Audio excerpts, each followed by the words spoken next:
संसद है, कार्यपालिका है, न्यायपालिका है, मीडिया है, आवाज कहां है? आवाज होनी चाहिए। वंचितों की आवाज को आवाज दी जाएगी, इस आवाज को बुलंद किया जाएगा, ये आवाज बंद नहीं होने दी जाएगी।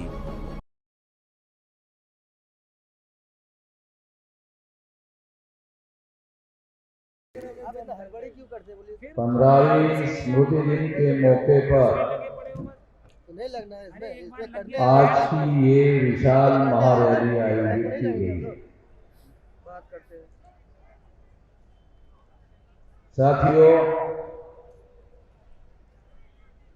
सबसे पहले मैं काशीराम जी के स्मृति दिन के लिए ये जो महारैली आयोजित की गई है, तो उनको अपने श्रद्धा सुमन अर्पित करता हूं और इस महारैली में कुछ बातें हैं जो बातें मैं कहना चाहता हूं और बहुत लंबी बात ना कहते हुए कुछ महत्वपूर्ण बातें आप लोगों के सामने रखना चाहता हूं। सबसे पहली बात तो ये है कि माननीय काशीराम जी ने जिस मिशन को भारत में शुरू किया था और उसके लिए उन्होंने अपनी सारी जिंदगी लगाई, उस मिशन को ब्राह्मणों के चरणों पर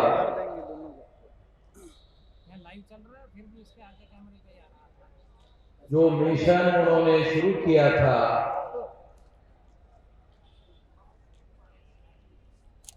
उस मिशन को ब्राह्मणों के चरणों में शरणागत कर दिया गया। ब्राह्मणों के चरणों में समर्पित कर दिया गया था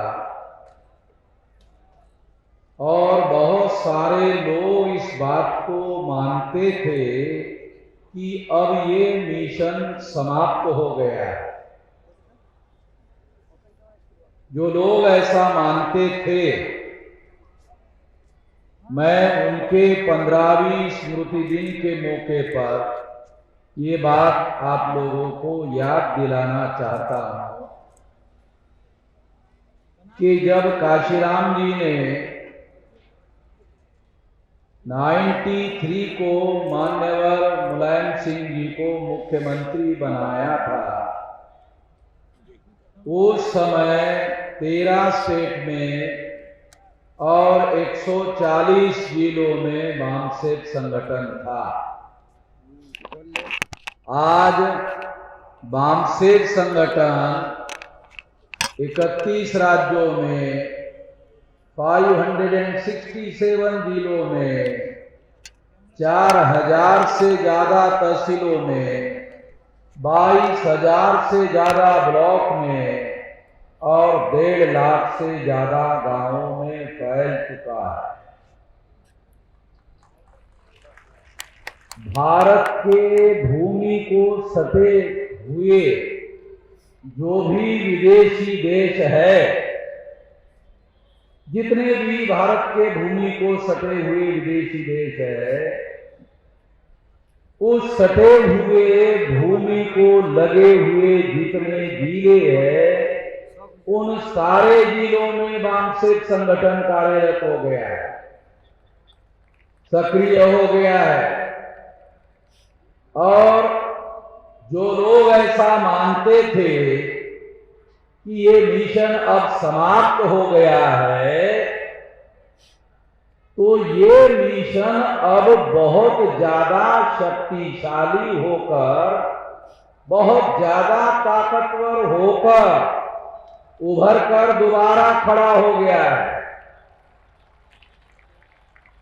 इसलिए काशीराम जी के स्मृति दिन पर जो लोग ऐसा सोचते थे कि ये मिशन समाप्त हो गया है, या जिन गद्दारों ने, मैं उनका नाम लेकर अपना मुंह खराब नहीं करना चाहता, जिन गद्दारों ने, मैं उनको गद्दारों के लिस्ट में शामिल करता हूं, जिन गद्दारों ने ये मूवमेंट, ये मिशन ब्राह्मणों के चरणों में समर्पित कर दिया था, उन लोगों के लिए भी मैं ये कहना चाहता हूं कि ये मिशन अब बहुत ताकतवर और बहुत शक्तिशाली बनकर उभर कर आ गया है। और इसके सबूत क्या है? बहुत ज्यादा ताकतवर और शक्तिशाली बनकर उभर कर आ गया है। इसके सबूत क्या है? इसका एक सबूत ये है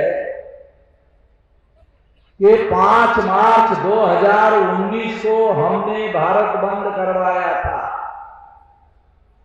और भारत बंद करने के बाद 13 पॉइंट रोस्टर के विरोध में 200 पॉइंट रोस्टर के लिए भारत के प्रधानमंत्री को संविधान संशोधन संसद में पास करना पड़ा था। आप अंदाजा लगा सकते हो कि जो ताकत नरेंद्र मोदी को संसद में 200 पॉइंट रोस्टर के लिए संविधान संशोधन करने के लिए मजबूर कर सकता है, वो ताकत, वो शक्ति कितनी ज्यादा हो गई होगी, अनुमान लगाया जा सकता है। 29 जनवरी, दूसरा सबूत, 29 जनवरी 2020 को सीएए के विरोध में हमने भारत बंद करवाया था। उससे पहले दिल्ली, देश का प्रधानमंत्री और देश का होम मिनिस्टर, दिल्ली सीएए कहता था, और अखबार में, एक ही दिन के अखबार में 10 जगह सीएए की खबर छपकर आती थी। उन्होंने सीएए बोलना ही बंद कर दिया। हमने केवल एक बार भारत बंद कर दिया 29 जनवरी 2020 को, तो उनकी बोलती बंद हो गई, सीएए बोलना ही बंद कर दिया।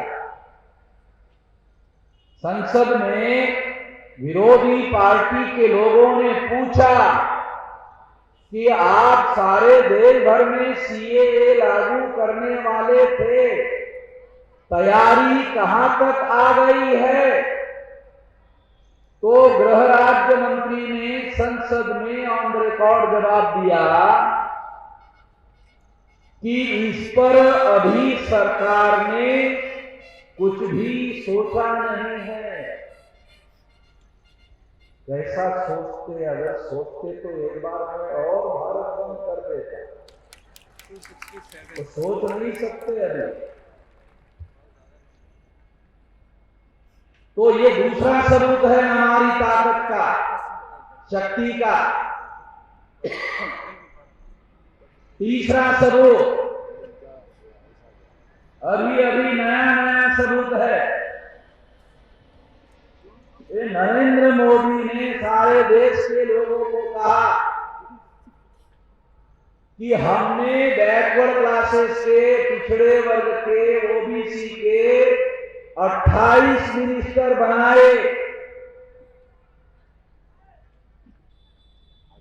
12 शेड्यूल कास्ट के मिनिस्टर बनाए, 8 शेड्यूल ट्राइब के मिनिस्टर बनाए। कौन से विरोधी पार्टी के लोगों ने ये मांग किया था? Congress. Congress main opposition party है। इस तरह की तो बात कांग्रेस करती ही नहीं है। तो फिर एससी, एसटी, ओबीसी की बात डेली कौन करता है? वामन निशान के अलावा शेड्यूल कास्ट की, शेड्यूल ट्राइब की, ओबीसी की डेली डेली डेली मेरे अलावा कौन बात करता है? मैं ही करता हूं।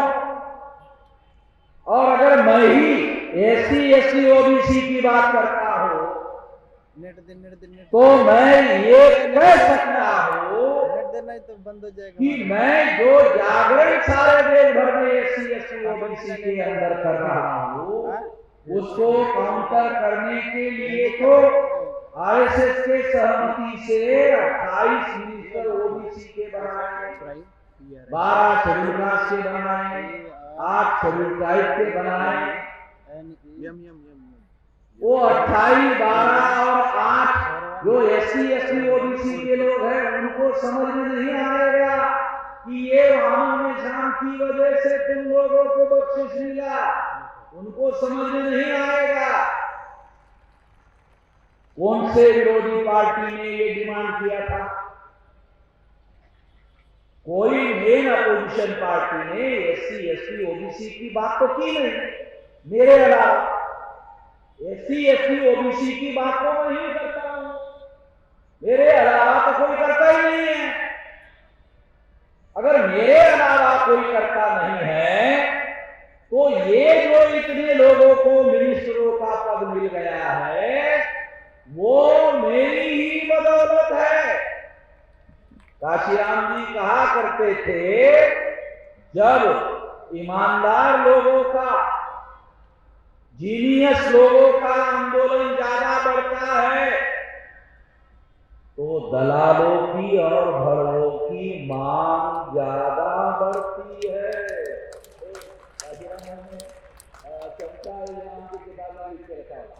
बात है कि जब ईमानदार और जीनियस लोगों का आंदोलन बढ़ता है तब दलालों और भड़ों की मांग बढ़ती है। और उन दलालों को इसलिए मिनिस्टर बनाया जाता है ताकि वो समाज में जाकर हमें काउंटर करने का काम करे। तो आपको याद दिलाना चाहता हूं कि जब इन लोगों को 28 मिनिस्टर बनाए, 12 शेड्यूल कास्ट बनाए, 8 शेड्यूल ट्राइब बनाए तो नरेंद्र मोदी ने उनको क्या कहा? क्या कहा उनको मिनिस्टरों को? दिल्ली में आपका कोई काम नहीं है, जन आशीर्वाद लेने के लिए लोगों में जाओ।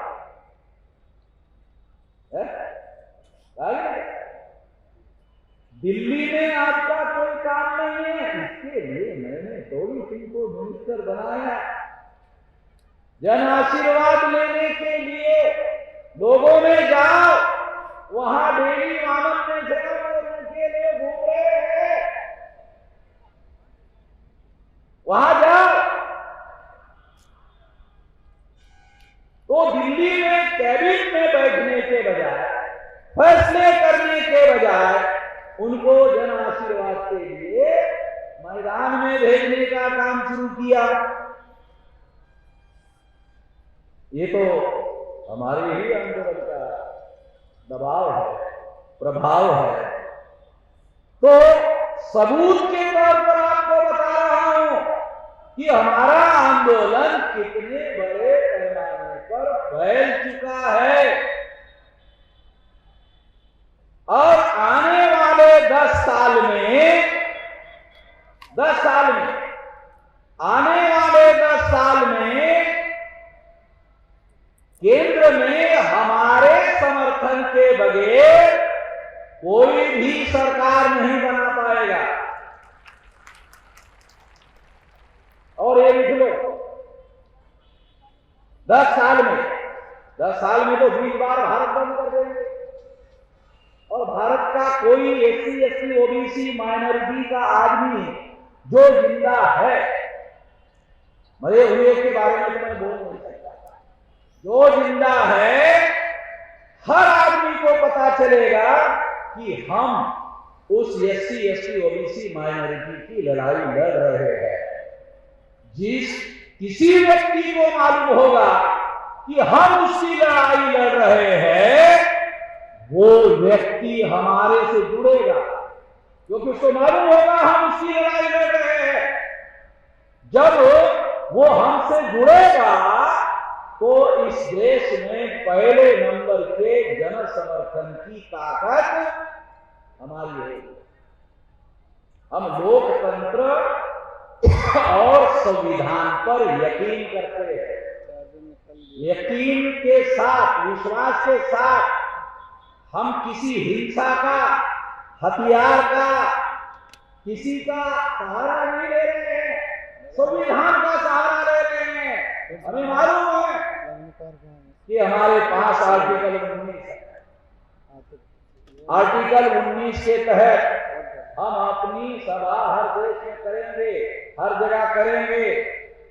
ये संविधान का दिया हुआ अधिकार है, उसके तहत हम करेंगे और इसके तहत हम ये काम करके दिखाएंगे 10 साल में, संवैधानिक तरीके से। कोई हिंसा करने की जरूरत नहीं है, शांति से। और अभी मैं 19 साल की उम्र से ये लड़ाई और ये तैयारी कर रहा था, ये लड़ाई की तैयारी कर रहा था। अभी मेरी उम्र 64 हो गई है। 44-45 साल से ये तैयारी कर रहा था, अब तैयारी बंद कर रहा, अब एक्शन शुरू कर रहा। अब तैयारी बंद है। अब ये मैदान में लाखों लोगों को हमने इकट्ठा किया, एक्शन है, तैयारी जमाना खत्म हो गया, तैयारी बंद है। अभी जो भी करेंगे एक्शन करेंगे। अभी हमारा आंदोलन एक्शन मोड में है, अभी तैयारी के मोड से मुक्त हो गया है, अभी एक्शन मोड में है।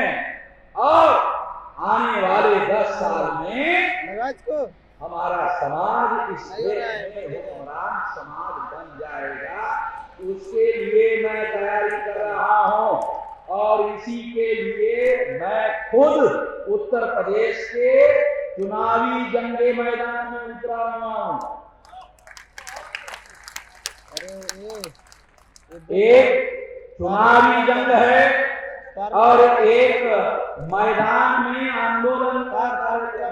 बोर्ड लाइट नहीं आ रही। दो तरीके हैं हमारे पास लड़ाई लड़ने के। वैसे एक और तीसरा तरीका है संविधान के अनुसार कि सबूत इकट्ठे करो और सुप्रीम कोर्ट लेकर। आज तक जितने सुप्रीम कोर्ट में केस लेकर गया, कोई सुप्रीम कोर्ट का जज मेरे सबूतों को गलत साबित नहीं करता। अब सुप्रीम कोर्ट में लड़ाई कैसे लड़नी है और लड़ाई कैसे जीतनी है, सुप्रीम कोर्ट के वकील से ज्यादा मैं समझ गया। कैसे लड़नी कैसे और जीतनी कैसे। अगर सुप्रीम कोर्ट में नहीं जीते तो मैदान में तो नहीं, मैदान में आप कहां भागने वाले। इधर पाकिस्तान के बॉर्डर की तरफ तो आप जा नहीं सकते। अब चाइना से भी आपने दुश्मनी ले लिया तो उधर भी नहीं जा सकते। नेपाल का रास्ता आपने खुद ही खोल के रखा हुआ। तो मैं आप लोगों को जो बात समझा रहा हूं, आने वाले समय में जो लड़ाई हम लोग लड़ना चाहते हैं उसकी तैयारी हम लोग कर रहे हैं।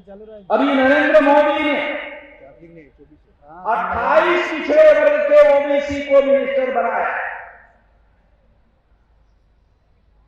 28 पिछड़े वर्ग के ओबीसी को मिनिस्टर बनाया। एक भी ओबीसी के मिनिस्टर को नहीं पूछा तुम्हारी ओबीसी की जाति आधारित गिनती करना है कि नहीं करना। एक भी ओबीसी के मिनिस्टर को नरेंद्र मोदी ने नहीं पूछा और सुप्रीम कोर्ट ने हलफनामा दे दिया, नहीं कर गए। तो हमारे 28 मिनिस्टर का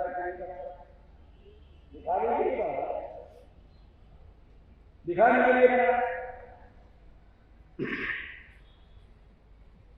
धर्मेंद्र प्रधान जो यूपी का प्रभारी बनाया गया है, उसको एजुकेशन मिनिस्टर बनाया।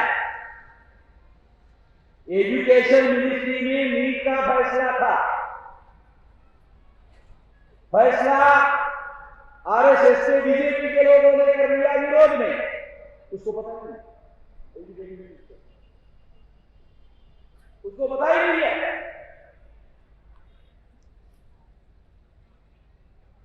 उन लोगों ने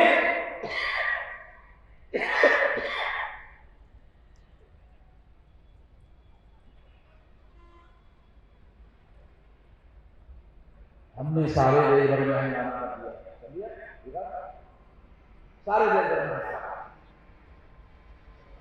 जब सारे देश भर में नीट के मुद्दे पर हंगामा कर दिया तो मैसेज गया, ये तो सारे ओबीसी के लोग विरोध में जा रहे हैं।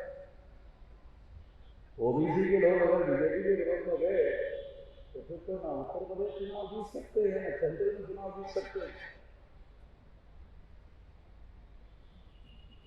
तो बीजेपी के लोगों ने सोचा भी क्या करें, अगर मान लेते हैं तो वामन निशान सारे देश भर में बताएगा, देखो हमारे आंदोलन की वजह से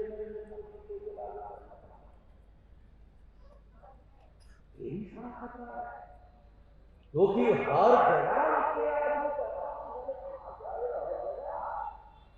आदमी और बोलने में तो हमारे मिनिस्टर के सामने कुछ नहीं कर सकते, टिक नहीं सकते, क्या करें?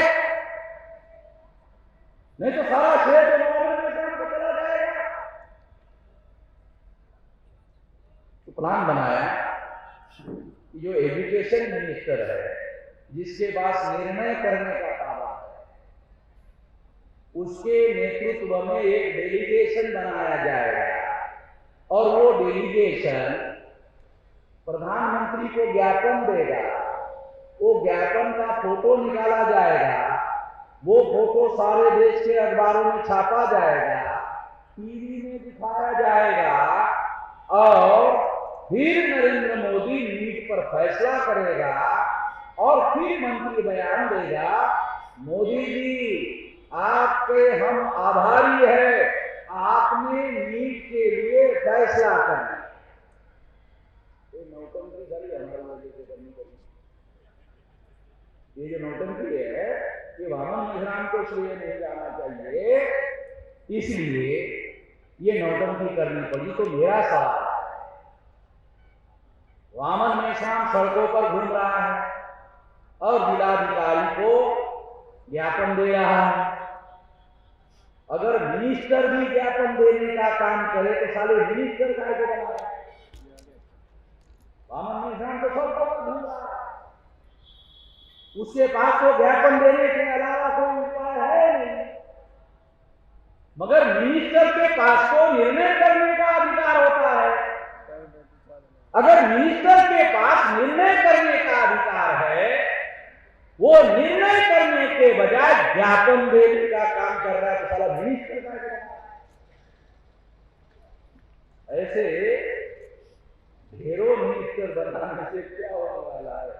एक तो गोबर गणेश है मिनिस्टर का, ऐसे तो सारे गोबर गणेश है, ऐसे से कुछ समाज का भला होने वाला नहीं है।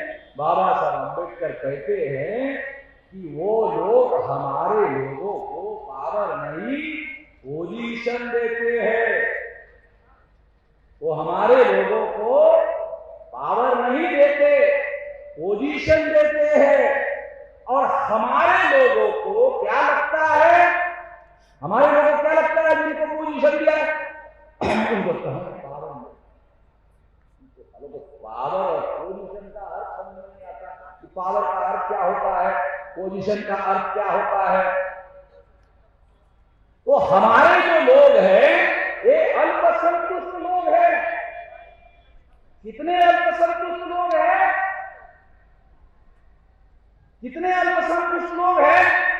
तो कहावत है, आधी हल्दी लगाने से हमारे लोग पूरा के पूरे लोग पीले पीले हो जाए, आदि हल्दी लगाना है, हमारे लोग पीले पीले हो जाए। मैं तो कहता हूँ हमारे लोगों को आदि हल्दी भी लगाने की जरूरत नहीं है, दूर से हल्दी दिखाओ तो पीले पीले हो जाते। निर्जा पानी लेवा दिखाने से ही देख कैसे करते वो हल्दी लगाने की भी जरूरत पानी नहीं है। का कितने असंतुष्ट है।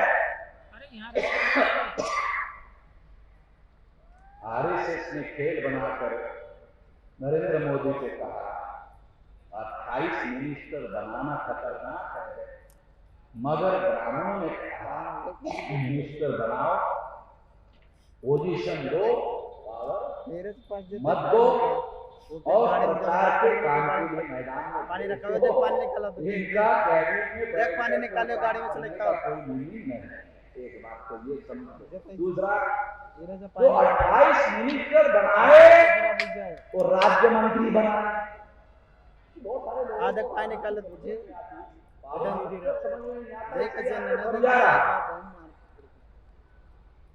देख कि इन लोगों को राज्य मंत्री बनाया, वो निकाले जितने लोगों को चले राज्य मंत्री बनाया कहाँ देंगे रुको सभी का कैबिनेट मिनिस्टर या तो ब्राह्मण है, या तो क्षत्रिय है, या तो वैश्य है। इसका मतलब है निर्णय करने के अधिकार अभी यहाँ पे जाओ तो सही मेरे यहीं पे राज्य मंत्रियों के अधिकार नहीं है। ए जतिन ये नीरज जा रहा है पानी लेके यहाँ पे स्टेट पे ना जेपी बोल, जेपी लेके आएगा, जेपी बोल उन्होंने जेपी पानी ये जो खेल और पानी लेकर पानी आया अभी दूसरे लोगों को नीरज लेके आया, जाओ हमें समझ में आता है तो हम भी नहीं कर सकते, हम ही एक्सपोज कर सकते हैं, इसलिए बता रहा ये इनके पास ये राज्य मंत्री बना लेके आ तुझे जतिन लेके आ, ठीक है। छोटा वाला बड़ा जो काम नरेंद्र मोदी ने किया जेपी बड़ा वाला यार यहाँ उत्तर प्रदेश में इधर लाओ योगी ने क्या किया 7 मिनिस्टर का बड़ा वाला लेके आना दे बताना 7 मिनिस्टर में एससी एसटी ओबीसी और एक ब्राह्मण, तो 6 में एससी एसटी ओबीसी, 6 मिनिस्टर में SC ST OBC, ST ST OBC के सारे लोगों को राज्य मंत्री, मगर जो ब्राह्मण था उसको कैबिनेट मिनिस्टर बनाया।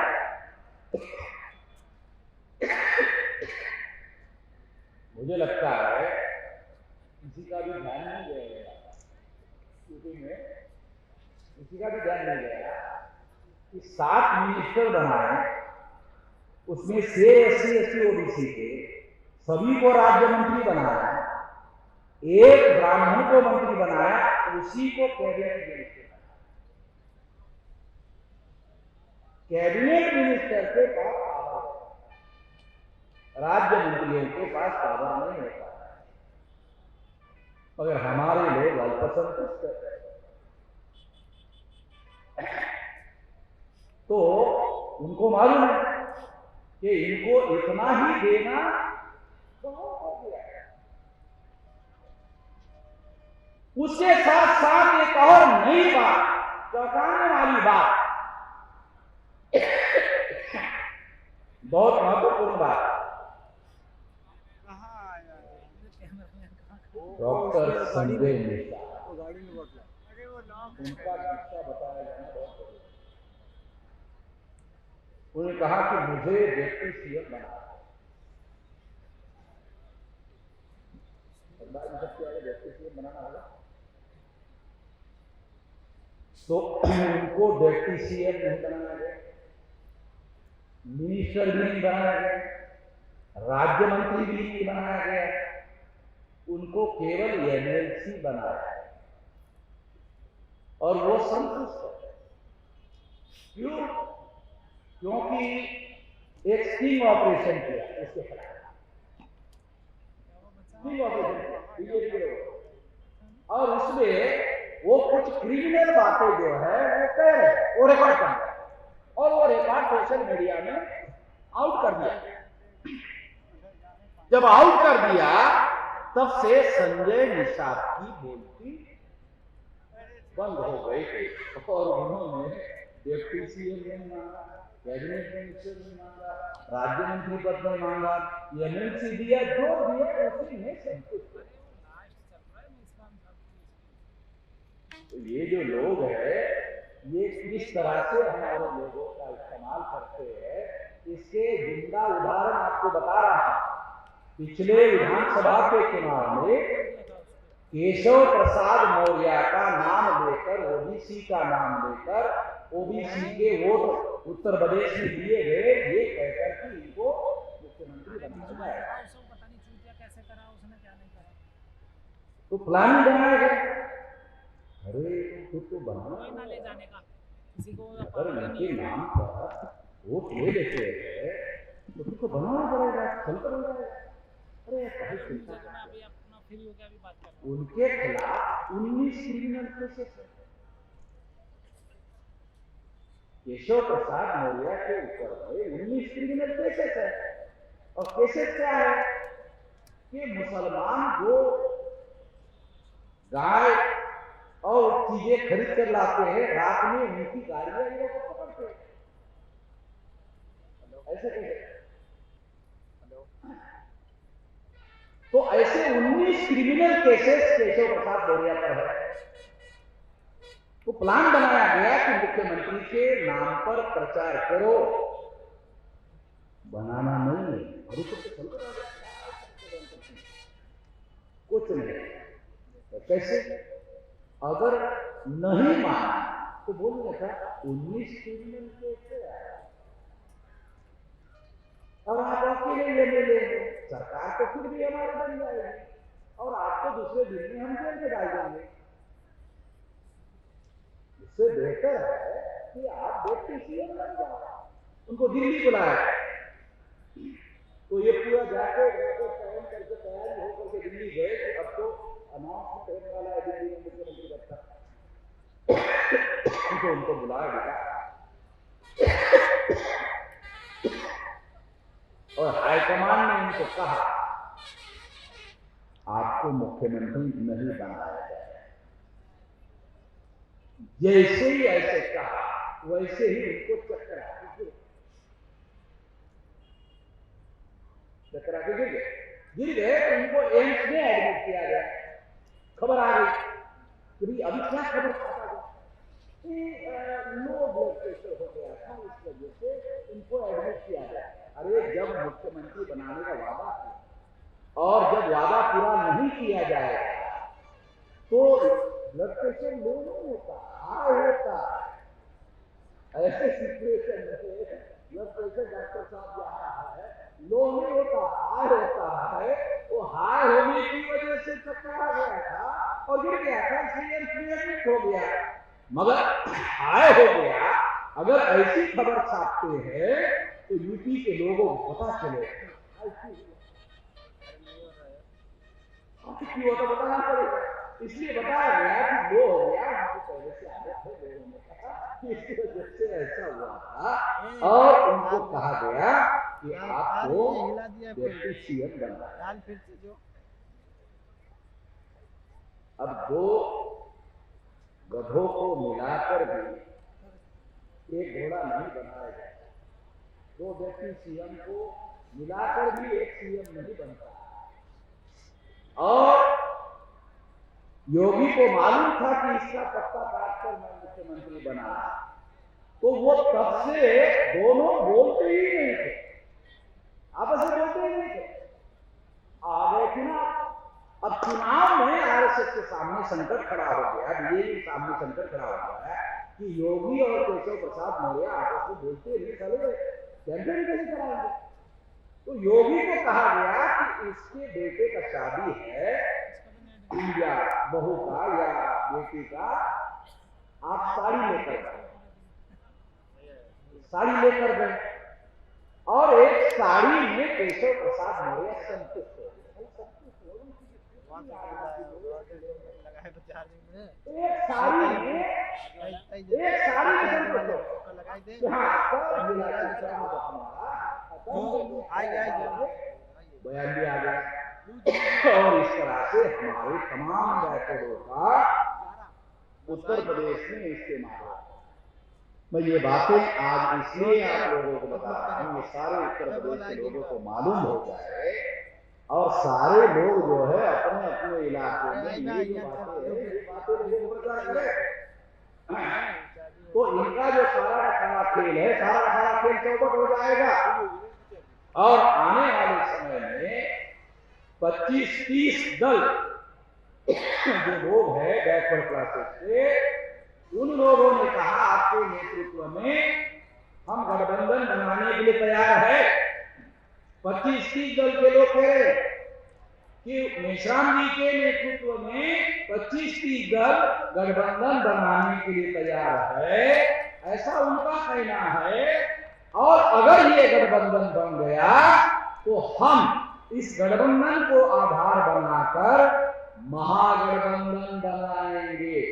यूपी में गठबंधन को आधार बनाएंगे और फिर महागठबंधन बनाएंगे और जैसे ही महागठबंधन बनेगा तो बीजेपी वर्सेस महागठबंधन की ही लड़ाई यूपी में होगी। ये तय मान लीजिए। अगले चुनाव में आपको संदेश ये है कि सरकार बनाने के लिए तैयार रहिए। कड़ी से बोल रहा क्योंकि मुझे आंख लगाकर ज्यादा दिखाई देता है, आंख खुली रखकर मुझे कम दिखाई देता है। तो आप लोग तैयारी करिए और पूरे तैयारी के साथ यहां से जाइए और तैयारी करिए। इतना ही इस मौके पर मैं संदेश देना चाहता हूं और यही वास्तविक श्रद्धांजलि का है, यही मैं मानता हूं। धन्यवाद।